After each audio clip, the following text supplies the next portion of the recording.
보혈의 능력이었습니다. 본문 말씀은 저뿐만 아니라 영적 싸움에서 낙심하고 지쳐있는 모든 성도들에게 주시는 위로의 말씀입니다. 예수 그리스도의 점도 없고 흠도 없는 이 보배로운 피는 지금부터 2000년 전에 갈보리 십자가에서 아담 안에서 타락한 이상 모든 죄인들을 위해서 뿌려졌다 하겠어요. 지금도 여전히 살아 역사하면서 우리의 모든 영적인 삶과 또 영적 전쟁에서 효과적인 도구가 되어서 승리하게 하는 매우 위대하고도 소중하고 정결하고 보배로운 피가 바로 이 예수 그리스도의 피예요. 인간의 피가 조금도 섞이질 않았어요. 성령님께서 이 씨가 돼갖고 이 동정녀, 이 마리아, 처녀 마리아의 몸만 빌렸을 뿐이에요. 유일하게 남자의 정자를 받지 않고 태어나신 예수 그리스도의 그 보혈의 능력이 얼마나 위대한가, 우리는 이 시간을 통해서 한번 여러분 잘 아시는 일이지만 복습을 한번 하고 넘어가겠습니다. 첫째는 예수 그리스도의 피는 첫째는 양심을 정결케 해서 구원에 이르게 하는 피요. 양심을 정결케 해서 구원에 이르게 하는 피라 이것이에요. 본문 다시 보죠. 13절에서 14절을 다시 보세요, 여러분들. 황소와 염소의 피와 암송아지의 제도 불결한 자들에게 뿌려 그랬어요. 그 육체를 정결케 함으로써 거룩하게 한다면 하물며 영원하신 성령을 통하여 흠없는 자신을 하나님께 드리는 그리스도의 피가 어찌 죽은 행실에서 너희 양심을 정결케 하여 살아계신 하나님을 섬기게 하지 못하겠느냐 이것이에요. 양심을 정결케 한다 그랬어요. 구약의 동물의 피는 아무리 많이 드려도 양심의 죄가 정결케 하는 능력이 없어요. 죄를 덮어주기만 했지 양심의 죄를 정결케 하는 능력이 없었다 이것이에요. 그러나 예수 그리스도의 피는 인간의 더러워진 양심의 죄까지도 다 정결케 씻어내는 능력이 있기 때문에 여러분들, 저나 여러분들이 아무 거리낌 없이 주님 앞으로 담대히 하나님 앞으로 나갈 수가 있어요. 내 안에 성령님을 모시고 기도해요. 그분은 죄 없는 분이에요. 깨끗한 분이에요. 내 양심에 아주 죄로 얼룩져 있으면 그분이 이 안에서 질식하고 못 견뎌요. 너무 힘드셔갖고. 그러나 양심에 정결케 된 상태에 있다면 그분께서는 기쁜 마음으로 기쁘게 우리 안에서 부지런히 일하세요. 그분이 만약에 우리가 죄를 할 때 있으면 일을 못해서요. 그분이 너무나도 고통스러워가지고. 여러분 양심을 통해서 양심이 마비되어 있으면 그분이 일을 하시는지 신음하시는지 느끼지를 못하는 거예요. 왜? 양심이 더러워져 있으니까.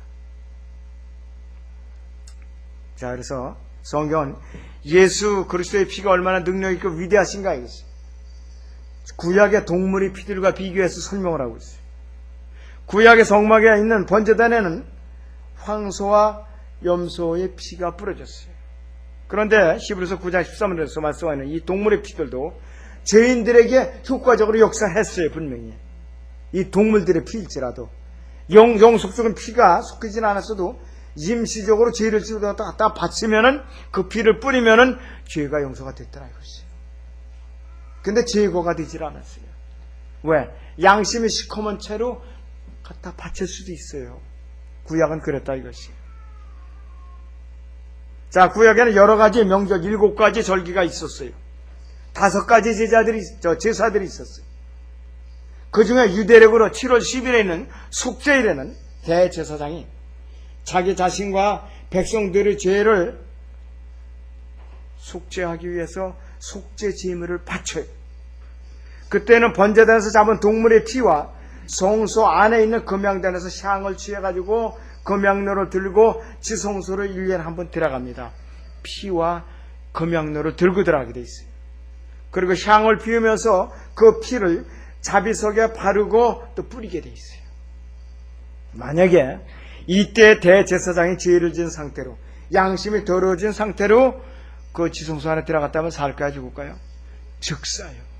그 방울소리가 안 들리는 거예요. 걸음소리도 안 들리는 거예요. 그렇기 때문에 이 허리춤에 맸던 그 밧줄을 끌어당기는 거예요. 그 시신을 갖다 밖으로 끌어당기는 거예요. 그래서 밧줄을 메고 들어가게 돼 있어요. 그래서 이 대제사장은 반드시 피를 가지고 들어가야 되는데 피가 없으면 그는 하나님의 진노로 그 자리에서 즉사하게 돼 있어요. 자, 히브리서 9장 7절을 잠깐 보겠습니다, 여러분들. 히브리서 9장 7절을 보세요. 자, 거기 보시면은 둘째 성막은 그랬어요.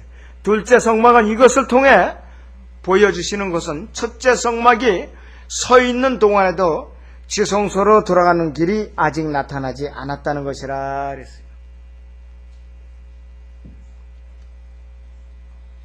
자, 그런데 7절이요. 제가 7절을 읽어드리죠. 8절을 읽었네. 둘째 성막은 대제사장이 1년에 한 번 혼자 들어가되 피 없이는 들어가지 아니했으니 그랬어요.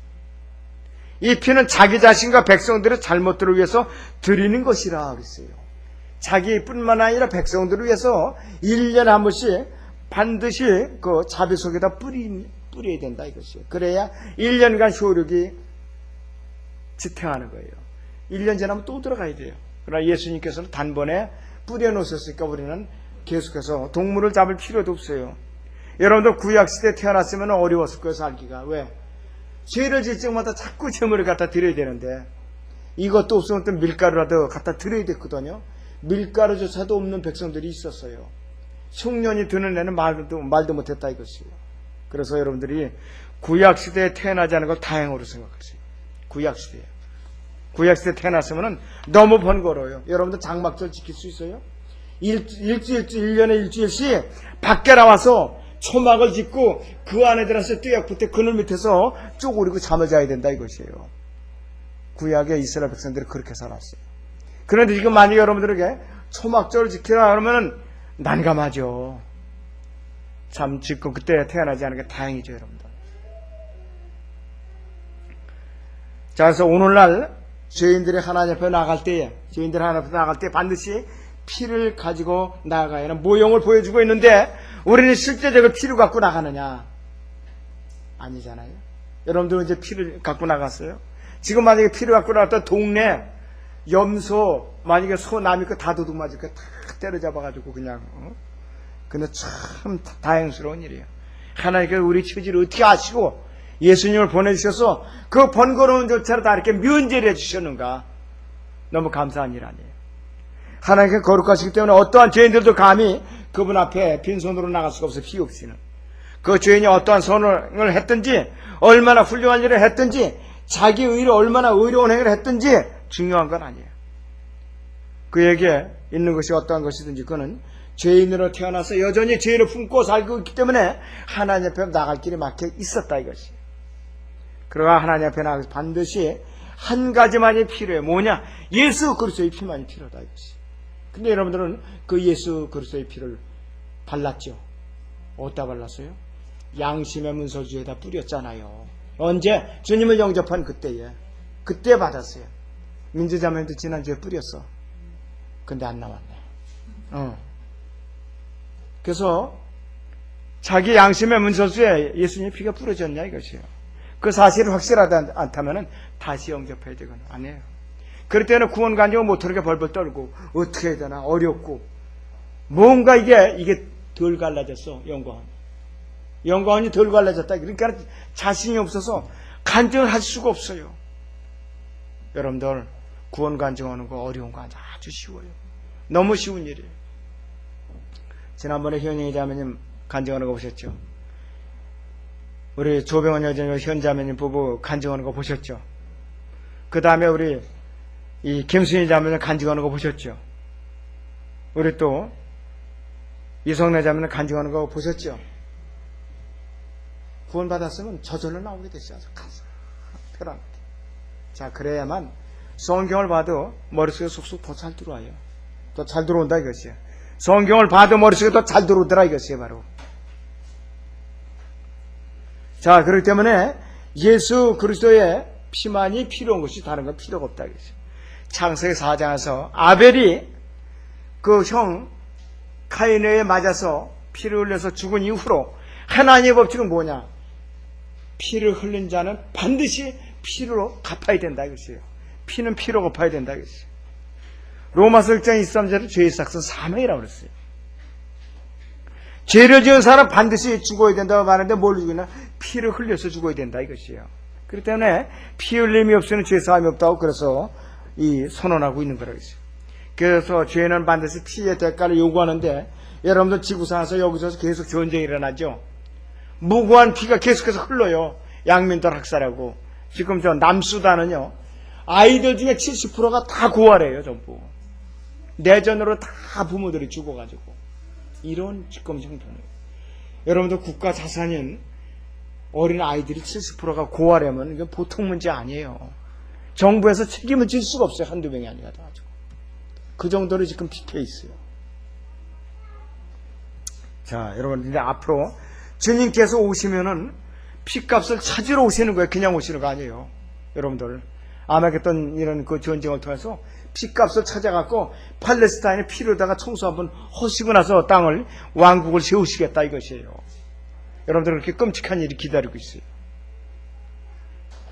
자, 그런데 2000년 전에 예수 그리스도께서 이 갈보리 십자가에서 흘리신 피에는 공의의 높은 그 공의를 요구하시는 하나님의 요구에 다 응답을 하신 그 위대한 피라 이것이.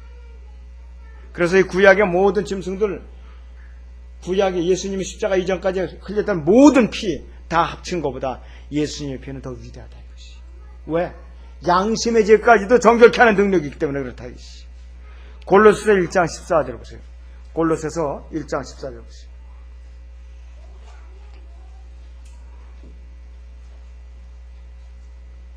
그 안에서 우리가 그의 보혈을 통하여 구속고 죄들의 용서함을 받았느니라 그랬어요. 예수 그리스도의 보혈을 통해서 우리가 구속을 받았다 이것이.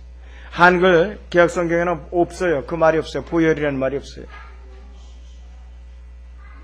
자, 예수 그리스도 죄도 없고 흠도 없고 보배 오는 피가 아니면 아무것도 누가 신뢰할 수가 있는 게 없다 이것이. 하나님의 이름을 신뢰해도 구원 못 받아요. 또 이 세상에 하나님을 부르는 사람은 무수히 많지만 그들이 다 구원 받았느냐 이것이. 예수 그리스도의 표적과 이적을 신뢰해도 구원 못 받아요. 은사주의자 특히 조심해야 돼요. 마태복음 7장 23절에서 이런 자들에게 뭐라고 경고하시느냐면요, 나는 너희를 전혀 알지 못하는 이 있어요. 너희 불법을 행하는 자는 나에게서 떠나가라 그랬어요. 이 양심의 문서주에 예수 그리스도의 피가 발라진 사람들만 주님께서 응답해 주신다 이것이에요. 응답해 주신다 이것이에요. 그래서 아무리 이 시대에 주기도문을 붙들고 있고 이 사도순경을 붙들고 있고 산상수훈을 아무리 붙들고 있고 그랬을지라도 영원한 지옥 형벌밖에 받을 선물이 없어요. 요즘 저희가 오전 9시 성경 공부에 마태복음 9장 이제 6장을 공부합니다. 바로 주기도문을 오늘 공부했거든요. 주기도문. 자, 그런데 많은 사람들이 사도순경으로 시작하고 주기도문으로도 폐회를 해요. 이게 정통이에요 지금. 기독교계 지금. 우리는 그거 아니라 이것이. 대환란 때 유대인들에게 요구되는 그 기도라 이것이에요. 자, 죄인들이 구원받기 위해 신뢰할 만한 것이 있다면 바로 예수 그리스도의 보배로운 피, 죄 없고 능력 있는 양심을 정결케 해주는 능력을 가진 그 보배로운 피라 이것이. 그래서 그 피가 묻어있는 죄인만이 공의의 하나님의 요구를 만족시킬 수 있고 구원에 이를 수가 있고 하나님께 나아갈 수 있는 그러한 피라 이것이에요. 그러한 피를 여러분들이 양심의 문서에 바른 사람들은 지금 마음이 편안해. 이 설교를 들으면서도. 안 듣는 사람들은 뭔가 마음이 찌푸르고 무겁고 인상만 찌푸리고 그냥 이렇게 앉아있는 거예요. 저 이제 설교 듣고 악쓰고 앉았다 그러고 그렇게 속으로 욕하고 앉았다 이것이. 자, 그래서 그 보배로운 피가 양심의 문서에 묻어있는 죄인만이 공의의 하나님의 요구를 충족시켜 드릴 수가 있다 이것이. 과연 내가 언제 이 피가 양심에 뿌려졌는가? 언제 어떤 경로를 통해서 뿌려졌는가 이것이. 과연 내가 그 사실이 있는가 이것이. 그런 분들은 우리 교회 회원 자격이 있어요. 그렇지 않은 분들은 저 상담에서 체면 불구하고 영접해갖고 매듭 짓자 이거예요. 이 문제를 질질 끌지 말고 질질 끌지 말고 매듭 짓자 이거였어요. 예수 그리스도의 피는 성별에 이르게 하는 능력이 있습니다. 성별에 이르게 하는 능력이 있어요. 예수 그리스도의 점도 없고 흠도 없고 보배로운 피는 하나님을 섬기는데 필수적인 요소예요. 왜? 하나님을 섬기라는 분이에요. 지저분한 분이 아니에요.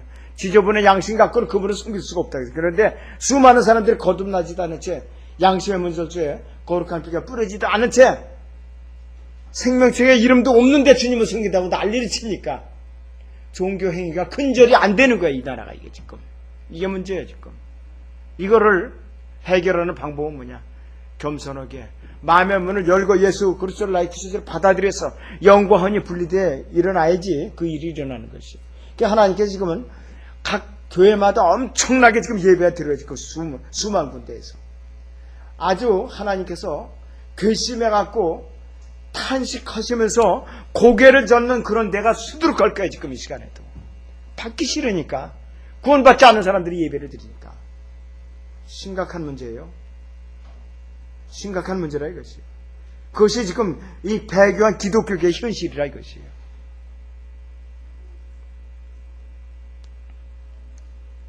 자, 그래서 이 구약의 성막에서 동물들을 잡잖아요. 그러면 그 동물들의 피는 백성들의 죄를 속하는 용도로만 사용하는 것이 아니라 하나님을 섬기는 일을 했던 제사장들을 거룩하게 할 때 이 피가 사용됐어요. 아론의 아들들이 처음에 그들을 제사장들로 임명할 때 어떻게 사용되는가 우리는 여기서 확실히 알고 넘어가야 돼요.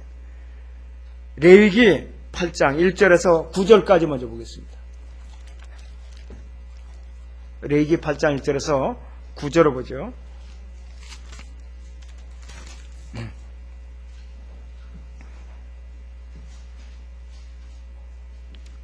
주께서 모세에게 이르 말씀하시기를 너는 아론과 그와 함께한 그의 아들들과 그 의복들과 붓는 기름과 속죄제를 위한 수송아지 1마리와 순양 2마리와 누룩 없는 빵 1광주를 가지고 온 회중의 성막문에 모으라 하시니 모세가 주께서 자기에게 명령하신 대로 행하여 회중의 성막문에 모인지라. 모세가 회중에게 말하기를 이것이 주께서 행하라고 명령하시고 하고 모세가 아론과 그의 아들들을 데려다가 물로 그들을 씻기고 아론에게 옷을 입히고 허리띠를 띄우고 겉옷을 입히며 그 위에 에봇을 입히고 에봇의 정교하게 만든 허리띠를 띄워서 에봇을 그에게 묶고 흉배를 달고 흉배에 우림과 툰밈을 붙이고 아론의 머리 위에 관을 씌우고 그 관 위 그의 전면에 금패를 붙이니 거룩한 멸관이라. 주께서 모세에게 명령하신 그대로더라 그랬습니다.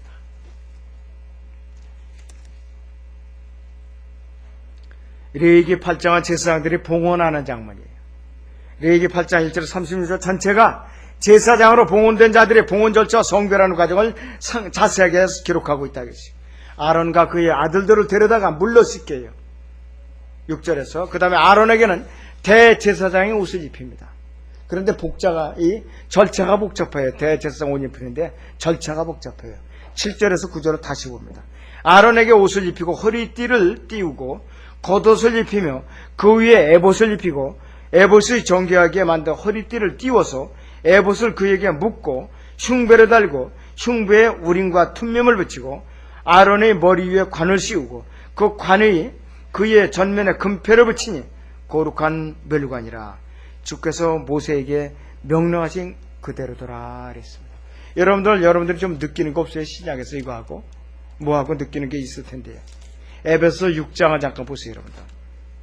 자, 거기 에베소 6장에 보시면 그리스도인들도 어떻게 무장을 하나 보세요, 여러분들. 에베소 6장의 14절부터 18절까지 보죠. 에베소 6장 14절에서 18절까지 봅니다. 그러므로 서서 진리로 너희 허리띠를 두르고 의의 흉배를 붙이고 화평의 복음을 준비하는 것으로 너희 발에 신고 모든 것 위에 믿음의 방패를 가짐으로써 너희가 악한 자의 모든 불붙은 화살을 끌 수 있을 것이라. 또한 구원의 투구와 성령의 칼, 곧 하나님의 말씀을 가지고 모든 기도와 간구로 항상 성령 안에서 기도하고 그랬어요. 이를 위하여 모든 성도들을 위해 모든 인내와 간구로 깨어있으라 그랬습니다. 대제사장을 임명하는데 절차가 이렇게 번거로운 것이에요. 우리 그리스도인들이 영적으로 무장하는데도 번거롭다 이것이에요. 이것이 하루아침에 뚝딱 되는 것이 아니에요. 바로 영적으로 무장하는데 이렇게 절차가 있다 이것이에요. 바로. 그런데 여러분들이 지금 이렇게 영적으로 무장을 해가고 있는가? 나태하게 무장을 해제하고 있는가 이것이에요. 바로. 정말 우리가 각성해야 될 문제들, 각성해야 돼. 그리고 대제사장에게 그렇게 기름을 붓고 또 아들들에게 제사장 옷을 입혀요. 또 13절에서 그리고 제사를 드리고 봉헌된 순양을 잡아서 대제사장 아론과 그의 아들들을 데려다가 모세가 그 피를 갖다가 이 짐승의 피를 갖다가 그들이 오른쪽 귓불에다 발라요. 이건 뭐를 상징하는? 하나님의 말씀을 상징하는 것이. 그 다음에 오른쪽 엄지 이 손가락에다가 또 이렇게 발라요. 뭐냐? 그들이 사역을 말하는 것이. 그리고 오른쪽 엄지 발가락에다 또 발라요. 오른쪽에다만 발라요. 오른쪽에. 뭐냐? 하나님의 그거 법칙을 갖다가 설명해 주는 것이. 자, 그리고 피가 발라진 다음에 그 피 위에다가 또 기름을 뿌렸어요. 그 피는 왜 그렇게 기름을 뿌리겠어요? 하나님의 성령을 상징하는데 이것이 바로 뭐냐? 양심의 문설주에 피가 뿌려지기 전에는 어떡하냐? 성령님께서 그 사람의 몸에 임할 수가 없어요. 거듭나기 전에는 그 사람의 몸 안에 거하지 않는다. 이것이 바로 그 예표하는 것이 바로 레위기 8장에 22절에서 24절을 보세요. 22절에서 24절을 보세요. 자, 봅니다. 또 그가 다른 순양, 즉 봉헌의 순양을 끌어오자 그랬어요. 아론과 그의 아들들이 그 순양의 머리에 안수하고 그랬습니다. 그것을 잡으니 모세가 그 피를 가지고 아론의 오른쪽 귓부리와 오른쪽 엄지 손가락과 오른쪽 엄지 발가락에 피를 바르고 그랬어요. 그가 아론의 아들들을 데려오니 모세가 그들이 오른쪽 귓부리와 오른쪽 엄지 발가락과 오른쪽 엄지 발가락에 피를 바르고 엄지 손가락과 엄지 발가락에 피를 바르고 또 모세가 그 피를 제단 사면에 뿌리더라 그랬어요. 오른쪽에만 뿌렸어요. 오른쪽에만. 왼쪽이 아니에요. 오른쪽 하나님의 권능을 상징하는다 그랬어요. 아론은 죽은 지팡이에 이 부활을 체험했어요. 이 지팡이에서 싹이 났죠. 근데 아론은 예수 그리스도의 모형인데 어떻게 되느냐? 아론은 약속된 데가 들어가지 못하고 산에서 누버산에서 죽었다 이거지. 자, 여기에 언급된 그의 아들들은 누구냐? 아론의 아들들. 이 시대의 그리스도인들을 예표한다 이거지. 이 시대에. 이들은 출생과 관련이 돼요. 아론의 아들들은 바로 이 시대의 그리스도인들을 예표한다 이거지. 레위기 8장 2절에서 그들은 부르심을 받아요. 누구에게? 사역의 부르심을 받는다 이거지. 그리고 그들은 씻음을 받는데 뭐로 씻음 받느냐? 여기서 이 물로 씻겨요. 말씀의 물로 씻긴다 이것이에요. 이 성막에 들어가면 물대야가 있어요. 번제단을 통해 가지고. 그리고 그들은 어떻게 되느냐?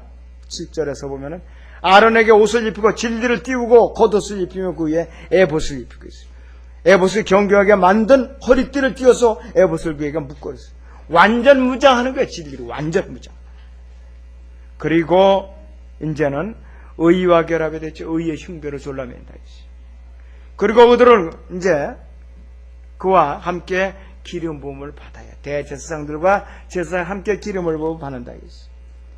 그리고 이들은 동물의 피를 갖다가 24절에 보니까 여기에 이렇게 나와 있잖아요. 제단에 뿌리니라. 제단 사면에 뿌리니까 헌신을 말하는 거라 있어요. 제사장으로서. 이 시대에 우리 그리스도인들도 거듭나고 나서 침례 순종하고 나서 헌신을 해야 되는데 아직까지도 불순종하고 있어요. 바람직한 것이 아닙니다. 신약시대에 와서는 어느 특정한 사역자에 관한 피가 뿌리는 것이 아니라 베드로전서 2장 9절에 있는데도 거듭난 그리스도인들 모두에게 양심의 문설주에 피가 뿌려진더라 이것이. 그리고 우리가 모두 그리스도의 향기라 이것이. 그리스도인들이 어디 가나 악취나는 짓만 골라서 한다. 아유 저 사람한테 가면은 이상하게 말 한마디도 들어도 그냥 속이 엮었고 꼭 그냥 하나님의 영광을 드높이지 않고 혐오스러운 말만 골라서 하더라. 문제가 있어요. 교제할 때에 덕을 세워주는 말을 안 하고 향기로운 냄새를 풍기지 않고 악취를 풍긴다면 그건 문제가 있는 거라 이것이에요. 교회가 오염돼요. 그렇게 되면 다 썩어버린다 이것이. 그러면 누가 새로 나오는 사람이 그 교회 누가 나오고요? 아이고 야 큰일 나겠다. 발 담갔다 그냥 얼른 이제 뒷걸음질하고 또 도망간다 이것이. 여러분 한 사람 한 사람 다 책임이 따르고 있다 이것이. 오늘 거듭나도 마찬가지예요. 내일 또 오는 사람이 있을 거 아니에요. 그렇기 때문에 먼저 된 자의 책임이 이렇게 막중하더라 이것이요. 막중하다 이것이. 자, 그래서 하나님을 숨기려면은 구약의 피보다 더 위대하신 예수 그리스도의 그 보배로운 핏부림을 받아야만 한다 이것이. 그래서 거듭난 사람의 영적인 직분을 감당할 수 있는 그 사실이지만 이 말에는 더 큰 의미가 들어가 있다 이것이. 히브리서 본장 9장 14절을 다시 봅니다. 히브리서 9장 14절 다시 보시죠.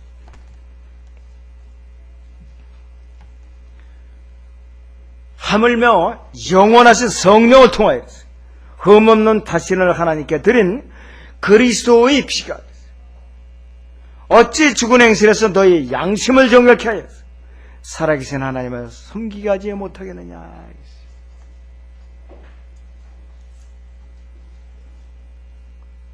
하나님을 온전히 섬기려면 그분의 피를 의지해야 되는데 바로 여기에 문제가 있어요.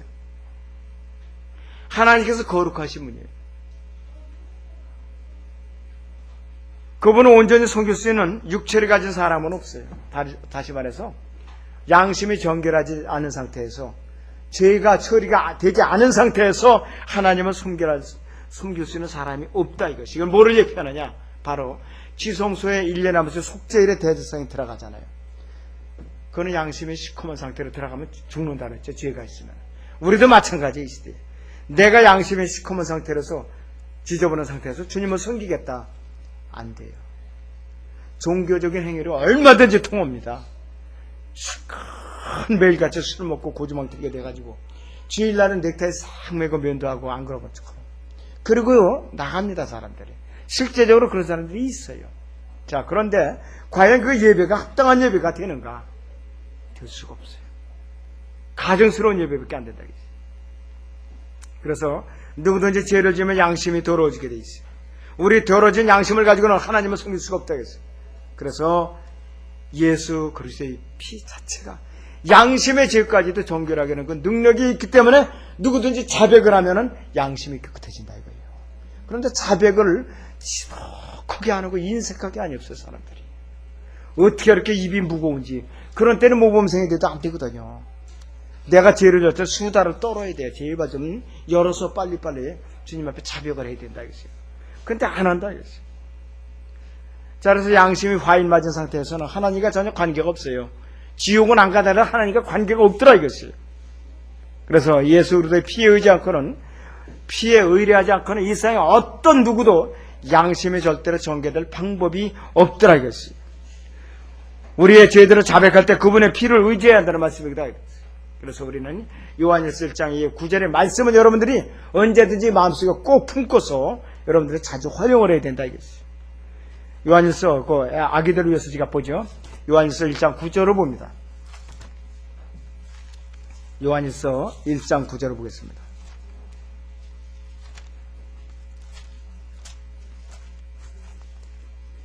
우리가 우리 죄들을 자백하면 그랬어요.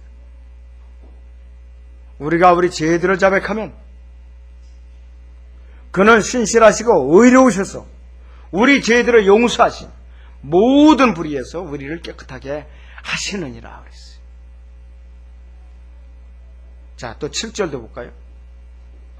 그러나 그분이 빛 가운데 계신 것 같이 우리도 빛 가운데 행하면 우리가 서로 간에 교제가 있게 되고 그의 아들 예수 그리스도의 피가 우리를 모든 죄에서 깨끗하게 하시느니라 그랬어요. 자백을 할 때마다 이렇게 양심을 정결케 씻어주신다 이것이에요. 그런데 자백을 아직도 안 가르치는 교회들이 있어요. 회개하고 자백을 똑같은 것으로 얘기하고 1년 내내 회개라는 말밖에 듣지를 못하는 거예요. 사람들이. 그러니 어떻게 거듭날 수가 있느냐 이것이에요. 내 평생에 한 번 예수님께서 돌아서는 그 순간이 회개가 끝나는 건데 평생의 처음이자 한 번인데 너무나도 안타깝다 이것이. 너무나도 안타까워요. 그래서 이 누구에게나 이 세상에는 예수 그리스도의 피는 잘난 사람이나 못난 사람이나 권력자나 또 지배당하는 사람이나 부자나 가난한 사람이나 다 얼굴이 이쁘게 생긴 사람, 못생긴 사람, 학력이 높은 사람, 낮은 사람, 키가 작은 사람, 큰 사람 불문하고 그분의 피의 효력은 동일하다. 어떤 면에 동일하다? 죄를 용서하는 면과 양심을 정결하게 하는 데 있어서는 신문 고아를 막느라고 동일하다 이것이. 동일한 피라 이것이. 누구에게도 차별 대우를 할 수가 없어요. 그것이 바로 예수 그리스도의 피의 특징이라 이것이. 그 세상에 있는 건 절대로 그럴 수가 없어요. 하나님만 피, 그러니까 공명정대하다 이것이. 자, 그래서 구약의 동물제사 아무리 많이 드려도 양심의 문제가 해결이 안 되니까 사람들이 허전했던 거예요. 불안했던 거라 이것이.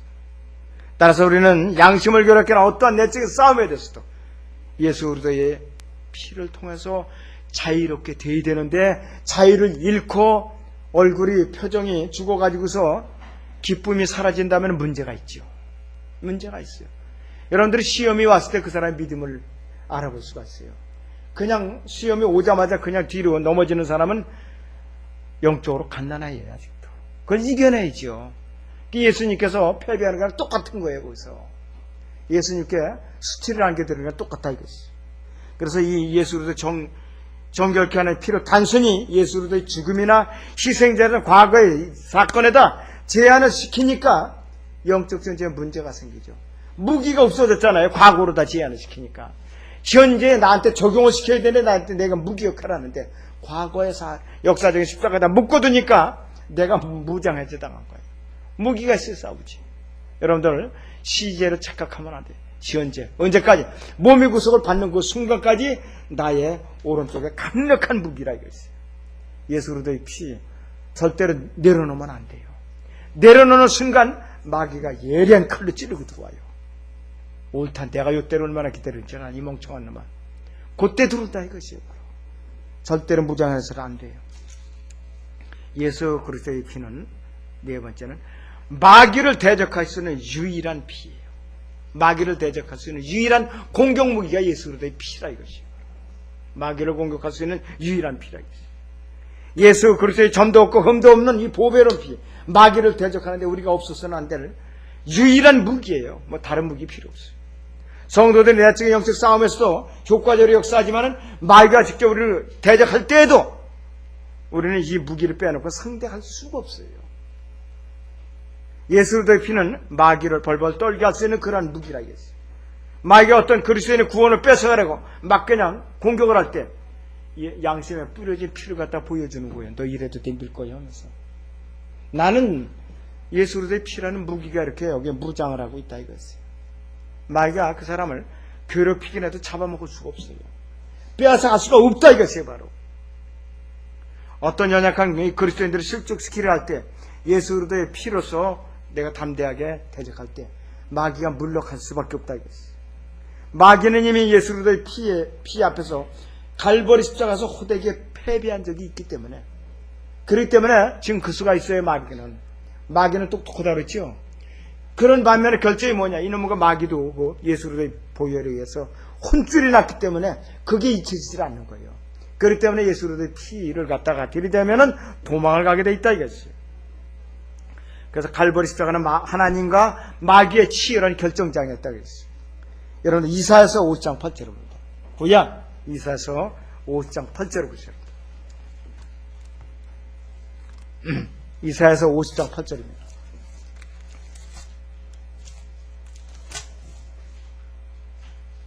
자, 보세요. 나를 의롭게 여기시는 이가 가까이 계시니 누가 나와 다투겠는가 그랬어요. 이사야 선지자 굉장히 위대한 선지자예요.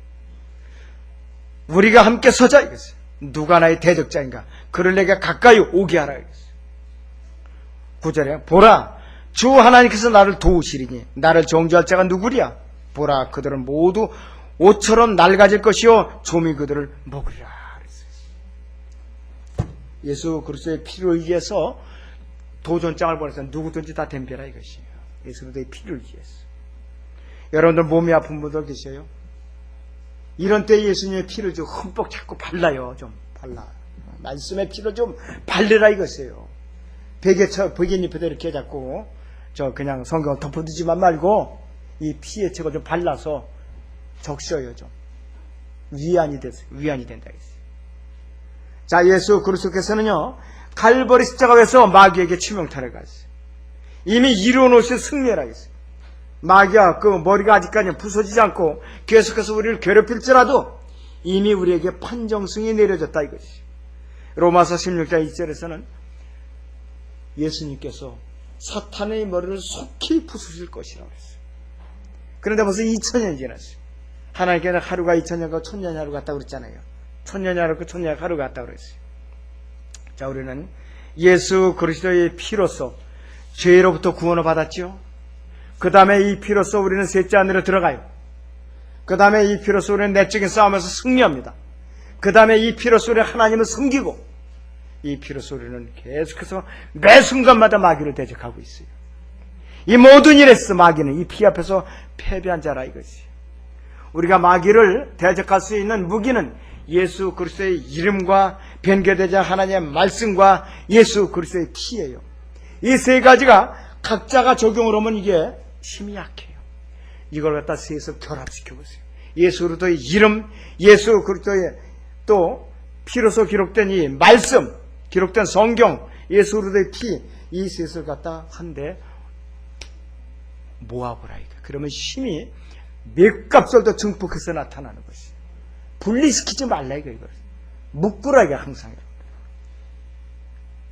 자, 그래서 예수 그리스도의 이름은 하나님의 말씀이고, 하나님의 말씀은 예수 그리스도의 피로 젖어 있는 기록된 성경이라 이것이 바로. 성경의 주제와 계속해서 우리가 강연을 하고 있잖아요. 그래도 오늘은 성경과 그리스도인입니다. 과연 우리가 어떻게 처신해야 되고 어떻게 성경을 대해야 되는가, 여러분들 잘 들으셔야 돼요. 자, 그래서 우리가 성경으로 영적 전쟁을 수행한다면 피 묻은 칼로 싸우고 있는 것이. 우리는 피 묻은 칼로 싸우고 있는 거라 이것이요. 그래서 우리는 이 예수 그리스도의 피를 주장하는데 인색해서는 안 되겠다 이거예요. 인색해서는 안 된다 이거죠. 그래서 우리는 주님께서 오시는 그 순간까지는, 우리를 데리러 오시는 그 순간까지 이 피로 물든 말씀의 칼을 내려놓으면 안 돼요. 내려놓으면 안 된다. 끝까지 붙들고 있어야 돼요. 끝까지. 자, 그래서 예수 그리스도께서는 새 언약의 중보자로서 능력까지 겸비한 분이에요. 겸비한 분. 히브리서 9장 15절을 봅니다. 다시. 히브리서 9장 15절 보겠습니다. 이런 연으로 그는 새 언약의 중보자이시니 이는 첫 언약 때에 범죄한 것들을 구속하시려고 죽으심으로써 부르심을 받은 자들로 그 영원한 유업의 약속을 받게 하시려는 것이라 했습니다. 위대한 선언이에요. 위대한 선언이라 이것이. 예수 그리스도께서 다시 오시면 그분께서는 더 이상 그분의 피를 흘리지 않는다는 사실을 여러분들 잊어서는 안 돼요. 이제는 피를 흘리시는 분이에요. 과거에는 그분 자신의 피를 흘리셨지만 앞으로 그분이 원수들을 향해서 오실 때는 원수들의 피를 흘리러 오셔요. 그분은 피 한 방울 안 흘려요. 그분은 실제로 칼로 다 찌르거나 이러지 않아요. 말씀으로서, 성령의 기운으로서 말씀을 뿜어내면은 그 말씀의 이역군들을 그냥 불러 살라버려요. 그 불러 살라버린다. 그 성령의 기운에서 살라버리신다 이것이에요. 엄청난 위력이에요, 여러분들. 그렇게 원수를 갚는다 이것이에요. 그리고 우리는 뭐냐? 하나님의 군대로서 우리는 뒤를 말을 타고 그냥 지나가면서 짓밟고 지나가는 일밖에 해줄 일이 없어요. 우리는 그런 사람들이에요, 여러분들. 여러분들 다칠까봐 천만의 말씀. 구원받고 변화받은 사람들 아무리 칼을 찔러도 피 안 나와요. 안 다쳐요. 성벽 아무데나 오르는 일이 있어요. 시공간을 초월한 존재들이에요. 그런 존재들이라고 했어요. 그런데 여러분들이 그런 위대한 신분이 된데든지 몰고 하고 맨날 같이 인상이나 쓰고 불평이나 하고 왜 주님 안 오시나 타령만 하고 앉아있고 주님은 숨기지는 않고 말이지. 이러면 안 된다 이것이에요. 바로 질병 달고 사시는 분들은 좀 더 긍정적으로 사세요. 긍정적으로. 네. 자, 그래서 우리에게는 그분의 피가 묻어있지만 그때는 예수 그리스도의 피가 반대로 그 원수들의 몸에 튀게 된다 이것이 바로 아이 암흑했던 골짜기가 피바다가 된다 이것이. 자, 과연 우리에게 그분의 피가 확실하게 양심에 묻어있는가? 참으로 그분의 피를 신뢰해서 구원을 확실히 받았는가? 지금도 그분의 피를 의지해서 양심의 자유함을 우리가 얻고 있는가? 그렇지 않으면 불안해하고 있는가 이것이. 여전히 자기 행위를 끝까지 내 몸을 깨끗하게 부지런히 그냥 유지하려다가 몸부림치다가 지옥으로 가고 있는 건 아닌가.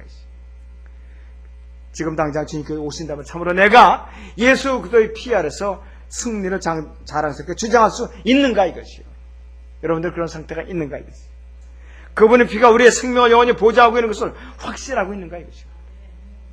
만약 그렇지 못하다면 예수 그리스도의 피를 신뢰하고 그분의 피는 하나님의 영원하신 피로서 우리의 모든 영적인 삶과 전쟁에서 반드시 승리하게 할 수 있는 백전백승의 능력을 가진 보배로운 피예요. 여러분들 그 피가 지금 양심에 발라졌으면 복된 사람들이죠. 아직도 희미하다 그러면은 다시 점검해 봐야 돼요. 미안하지만 다시 점검해 봐야 돼요. 부끄러울 거 하나도 없어요. 전혀 없어요. 왜? 그게 무슨 부끄러워요? 지옥 가는 것보다 낫죠. 그런 것보다 확실하게 해결하고 사시기 바랍니다.